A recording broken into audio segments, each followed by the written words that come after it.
Well, it's so nice to be here, and hearing the introduction, I feel a lot like a Rotarian, and I've spoken at other Rotary meetings. But I was looking at the description of what I was going to say today and realized I probably would need at least an hour to do that. So I'm going to get my timer set here. My intention is to see what I can tell you in 10 minutes, and then have Kevin come and speak as well, and then we'll see what we can do to answer your questions. And really, a lot of this being based on the questions, so let me just get the timer going here, okay? 10 minutes, and we'll see what we can do. And I'm so sorry Carolyn can't be here. She's actually off in Africa, on a safari in Africa, but I do appreciate that she set it up for me to be here. And then it was fun just to hear the acknowledgement for the award for FFA work, and remembering that it takes me back to when I was a girl on a farm in Minnesota, and there was an active FFA group that I was selected to be the FFA sweetheart 1 year. So it was So I've come on quite a journey from being an FFA sweetheart to now being the founder and president of the board for Livable, California. And the way I was thinking I would make it through my 10 minutes here is just to first of all tell you a little bit about Livable, California and what we're setting up to try to do in that organization.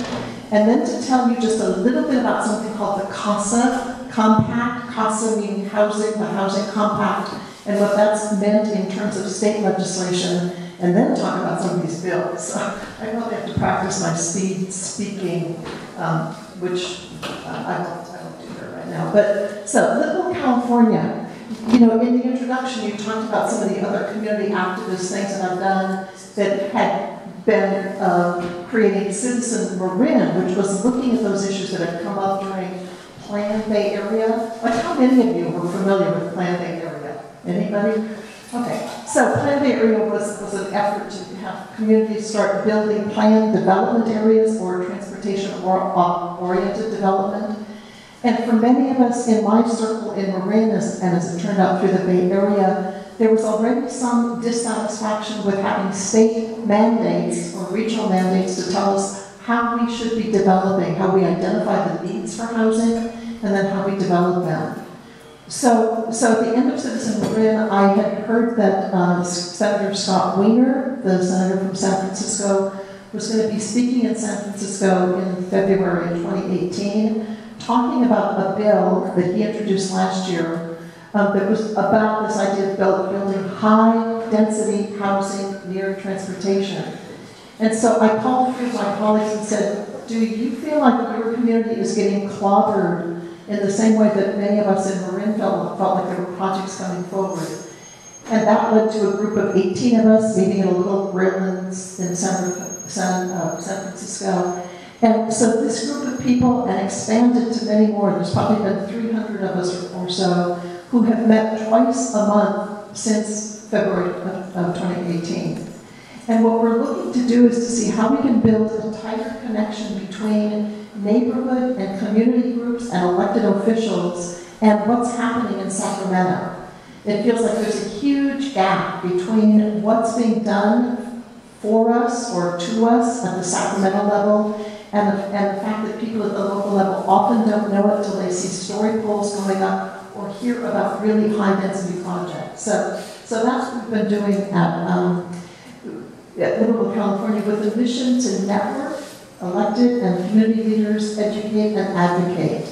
And so our advocacy has included creating lobby days where we take people up to Sacramento. We're working with a lobbyist, so we better understand the bills and how to influence legislation in Sacramento. And so the success last year was that we defeated this Senate bill that Wiener had introduced. And just as of now, a bit of the success for Livable, California is that if any of you have subscriptions to the Marin IJ, I know we're a little bit north, but today, this is today's paper. The article in the paper, Senate Bill 50's Undoing, is about the work that Livable, California is doing. So I have a number of quotes in that article about this value system, which is the value system to give those people closest to having to live with the impact of a project some say so about how that project is going to play out. So that's part one. I've got 5 minutes left. Okay. So let me say just a little bit about CASA. How many of you, any of you, raise your hand if you've heard about the CASA Compact or CASA?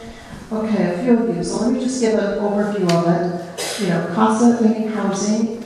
It's a project that was taken up by MTC, the Metropolitan Transportation Commission, like now about 20 months ago or so. But it was an 18-month process where they were looking at how to address what they called a 15-year housing crisis. I mean, now some of us right from the beginning looked at like a 15-year crisis. Isn't there something wrong with planning?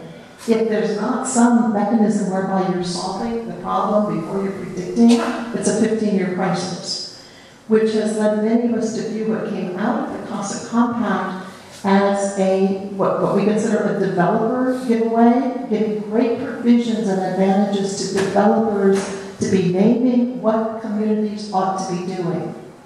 The CASA Compact was that there were 3 different committees, you know, about 45 people in total, and it was intended to be serving all of the 9-county Bay Area. So you've had representatives who were there, but in that mix, there were 97 of 101 cities in our 9-county Bay Area who had no representation, and that the planning rolled forward without even having links back through the city councils of these 97 cities or through the planning commission. So a whole lot of work that was done in the dark.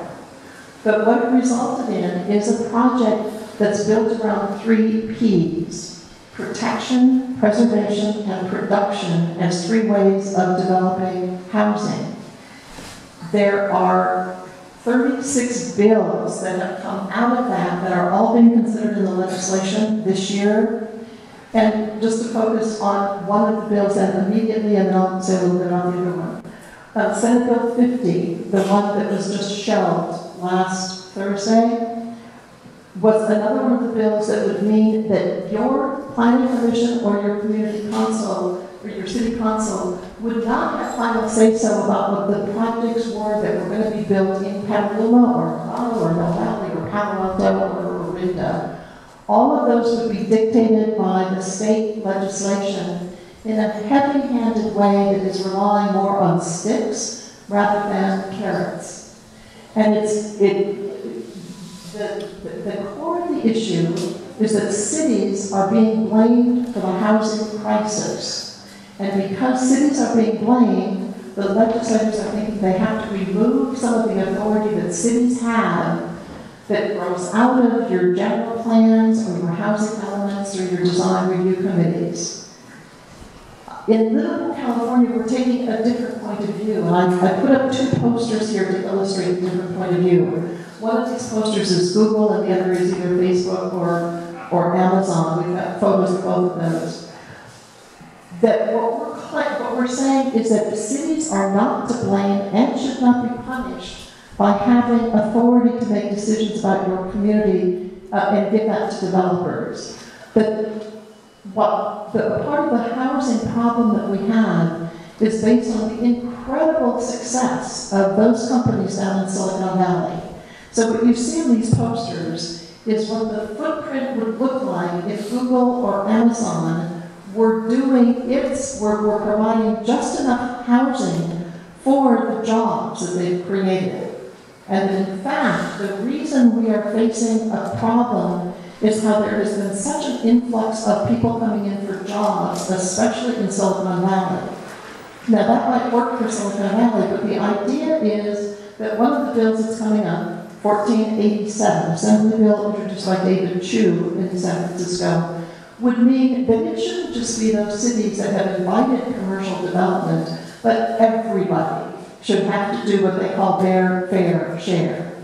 And that's meaning that there's eyes on more development in Petaluma so that you would be doing your fair share for the successes of Silicon Valley or San Francisco. So many of us are going, like, that's just not fair.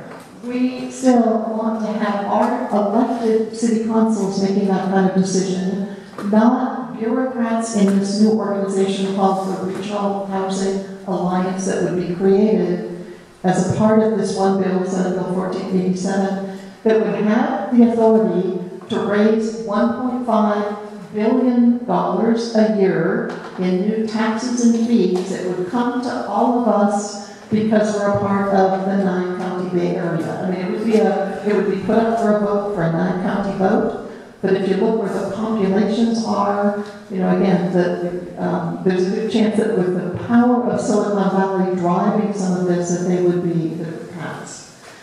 So let's see. I feel like I've just flown through this, but you're going to hear my timer go off in 2, 1, now. Okay, so my 10 minutes is up. Okay, so I'm going to give Kevin a chance to come and tell us a point of view here from Petaluma. And we talked a little bit beforehand. He told me he was probably the only city council member who was in favor of 750. So we're going to hear a few words from you, and then we'll both take questions. Well, what fun would it be if everybody agreed all the time? Yes, I've been on the council for 6 months now, so I'm an expert. But since even before getting on the council, my position is we have an affordable housing crisis. Everyone recognizes we have an affordable housing crisis, right? Affordable like there isn't any, and affordable like it costs too much. And if you don't have money and you don't have it available, it really comes home to you. It comes home worse at the lowest level. So even before the cost of compact started, there were state numbers, big government. You start to figure out how many people are thinking that are involved in government, trying to pull a plan together to address the known problem. I mean, we say crisis, but are we concerned or are we committed? You know, and mostly we're just concerned at this point. But this, in the legislature, this is the year of housing. They're putting all the legislative effort onto housing. Last year was health. They made some strides in health. This year is housing. So before CASA Compact started, the state the big Bay Area organizations, the Association of Area Governments, National Transportation Commission, they posted numbers and said your city, every single city in the 9 Bay Area counties, should do this, should have about this. Well, Petaluma hit its housing numbers for moderate to market rate housing. We hit 95% of that. That's pretty good. But for our moderate and for our low income, we hit 5%. We had catastrophic failure on the low end of the market. And we have no plan to change. I mean, our city council did address and did a new development, say 15% of the houses in any new development have to be affordable, one grade or another. There's different tests to your income. But the city council is really trying to do things. And one of the problems that comes up with state programs is they're trying to take power away from the locals. On that, we agree. Right? Petaluma says, but we're doing things. The state is recognizing that we failed and failed for years and years and we can't continue the same process. We need to have other ideas. Why I say I support SB 50 is because no proposal in the legislature ever comes out looking the same way. If you don't get to the table, you don't have discussions that really change things, and that's important. So Monday night, Petaluma City Council had a letter to our legislators about this issue. And the one key objection they had amongst all the issues that are rolled up in all this housing was that parking. We need to have parking. And what the state says is if you're near a transit station, you can have half a unit of parking per unit of housing. Well, that just doesn't work in any place other than San Francisco, where these laws come from. But Petaluma is dialing down the parking requirement in its the big downtown developments. Because if you bring more cars to park, you put more cars on the street. If you don't give people parking, they think of a new way. And we are at a tipping point. There's a big climate crisis. Are we concerned about the climate crisis, or are we committed to the solving the climate crisis? So long as we're car-based and have no change, if we don't see the future and the next thing that's going to happen, you know, we will fail at solving a climate crisis. We will fail at solving a housing crisis. We need to do things differently. What exactly that means? It means you go to the table and you talk to the other people and you find the areas you can live with, first step, second step out. Like in the paper the other day, Danville was credited with having new affordable housing. And they're one of the bad boys that won't allow affordable into their neighborhood. And they said, because we saw SB 50 on the horizon, we proactively pushed in a direction. So a lot's going on at the state, and I mean, we have our hands full trying to run cities. Some days it's pretty good, some days it's less good, but we have to support the champions at the state level who are trying to make improvements there. So. I would like to be, we'd love to understand the right. This is really good. So, I mean, just what to say, we'll take questions, but just to respond to a couple of things that you said. One is that, you know, I think everybody agrees there is a problem with housing and there's a shortage of it and it's often too expensive. A part of what sells this so much to so many people is that adjective affordable is almost always put in front of housing, but that what's actually being proposed in this legislation and in these bills is so often like the 15% of what is built will be affordable, which is such a tiny little drop in the bucket of what's needed. And so what we get is, you know, 85% is market rate or luxury rate, and the 15% that comes in affordable, which will never solve that problem of affordability for those people who are making minimum wages, or the teachers and the people who, you know, who are really vulnerable and need affordable, very affordable housing. So we're not getting that. And in terms of knowing, we do need champions, you know, from all ends looking at this issue.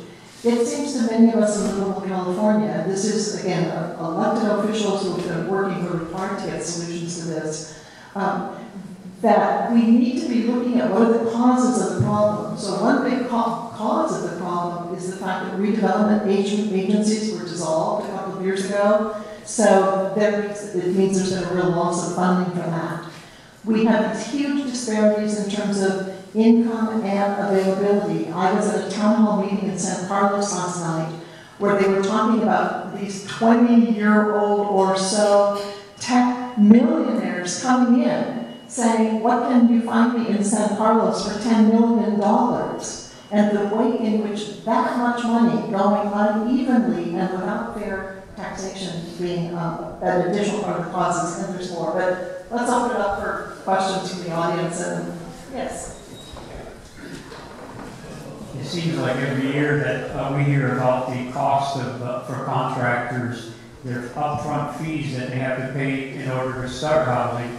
The city keeps raising that. It seems to be in total contradiction to your desire to have low-cost housing if you keep raising the cost to build a house to begin with.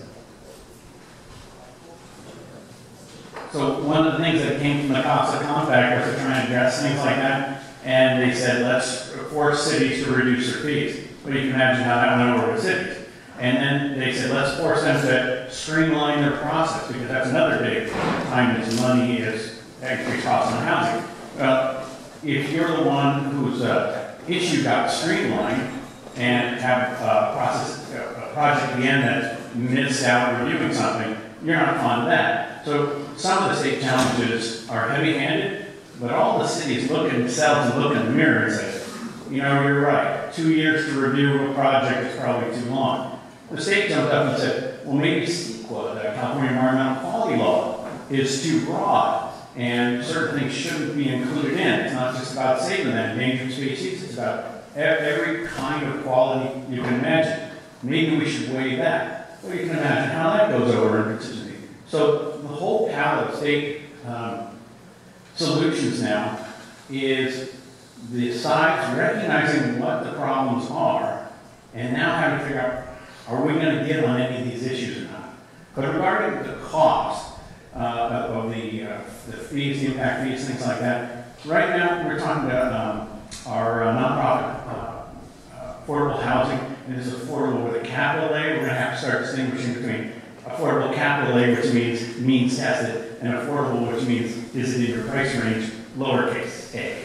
And we're talking with nonprofit affordable housing builders, and they say, look, you can give us city-owned land that's underutilized, and that's one of the things the state's leaning on. The cities are wasting land. Well, they said, you can give us the land, you can waive the fee, but the cost of construction now is getting so high, we still can't have it worked out so we can put income tested people in these projects. So the cost is dominant.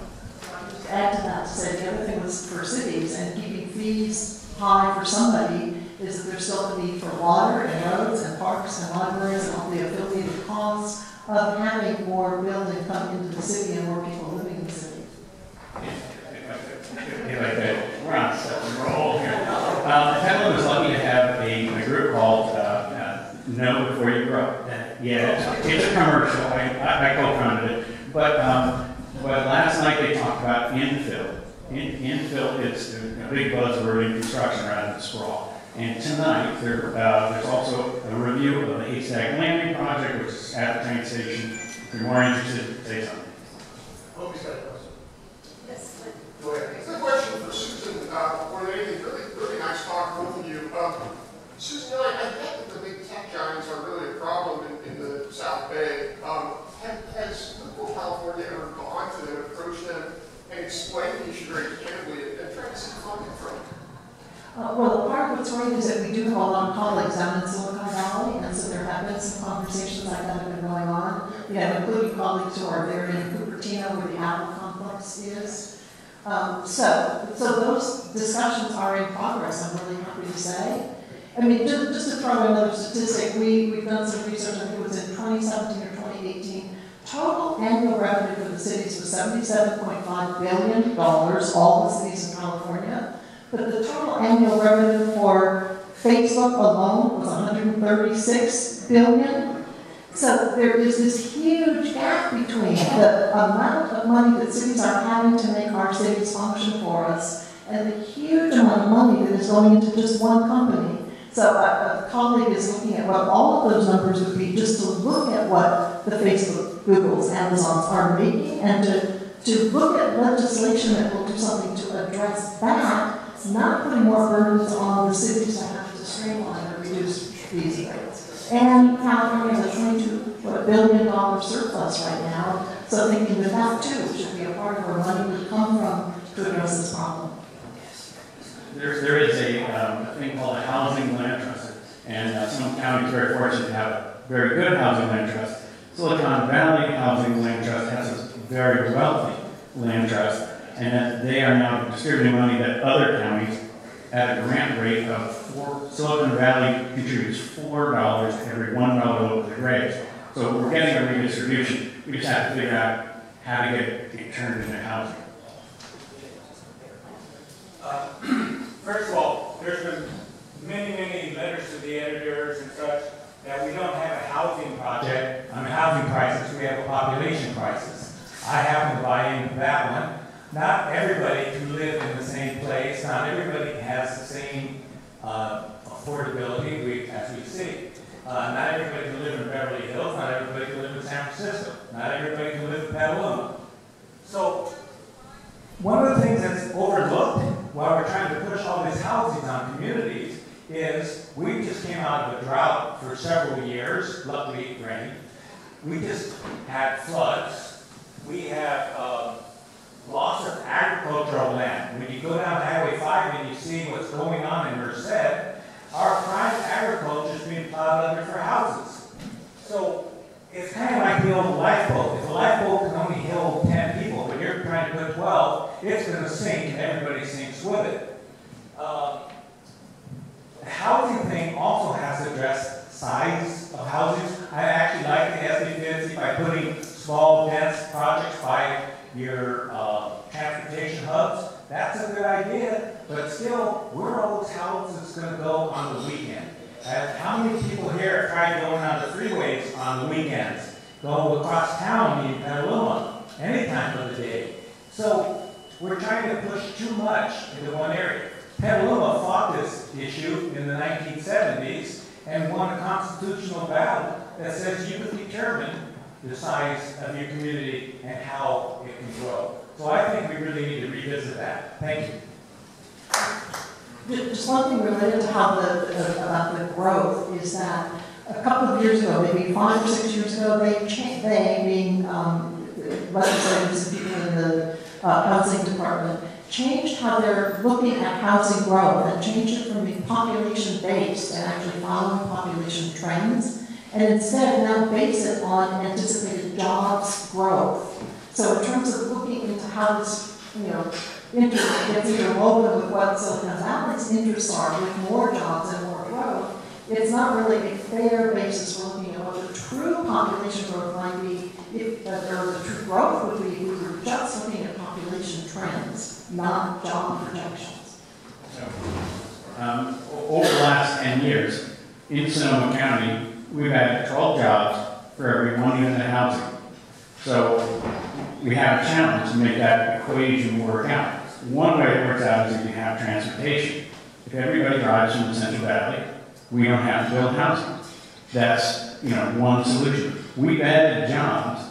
We didn't add compensatory housing. That puts us behind. It makes our communities lopsided. We stop having young people in the community. We start having other unintended consequences. And we have to spend all of our wealth building roads. And we build into the Central Valley, which then plows under farmlands. So it's a domino effect if we don't either get entirely in the national population control, which is ambitious, or if we don't each support the jobs to housing balance. Thank you. I am a retired person, and I looked at 30 dumps that cost $3,000 a month in Petaluma. They are filthy, they smell like salt. Do you ever have anything that you can do to expect what's for sale in this town? Everyone in this room is trying to help us find a place to rent. We used to own a large home. We lost it in the crash. I don't want to have to talk, but you are not in touch with those retired people that live here that give a lot to the community in all kinds of ways. And I feel so sad to go into a house that smells of Lysol and is so dirty. And it's really an insult that the brokers are showing these houses and asking for this money. The brokers that are my friends don't do that. And I really respect them because they're in this room. But you have to know. The main thing I found about problems we have is we need to work together on them, and we realize they're not singular. The thing that happens to you or you or you probably happened to many other people. And right now, on this particular issue, Livable of Sonoma County is advocating to all the cities that they have rental inspection standards. Well, that's another governmental program. So there's a part of the community that says, I don't want any more governmental intervention. There's another part that says, we have a wrong that needs to be right.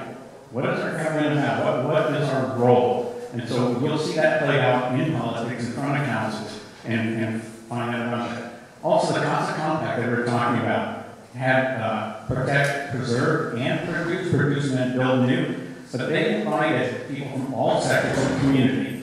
So there were rent control advocacies, gentrification concerned people, just everybody at the table. It was a big tent. So the laws you see in Sacramento are the result of a broad discussion of wrongs or ideas that might fix a housing problem. This particular one, in any of the problems that we face, it's always find the allies. There are allies to solve every problem, and that has to get to our political leaders, our councils, our state legislators, so they do the right thing. Hi, I've lived a fairly long time. I've seen a lot of crises. I know some history. I know that World War I, the Americans were more worried about the British and the French than they were about the Germans. I'm looking at the 15-year crisis. What happens? What happens if Facebook is replaced? Most businesses are. Most businesses fail. Google could be replaced. We're looking at a 15-year crisis which is self-contradictory. Your crisis lasts 15 years. Would we be better off taking shorter views? Are we going to end up with ghost town? In America, we have replaced the people who are lying already. It's not likely to happen. Are we going to be looking at just, at least ghost town's the lower center you're asking. So it's not like. Well, you raise a really good point, and it's that kind of tension that always exists between some short-term planning or long-term planning, and that we need both. It's not an either or. In terms of the long-term planning, though, and kind of already falling is the housing, a 15-year crisis without, an answer to that. Also, the Metropolitan Transportation Commission is currently working on something that's called Plan Bay Area 2050. And so they are pushing out that horizon even further, making it even more and more difficult for those of us who are just looking at, like, how do we reduce our commute time by 10 minutes or something.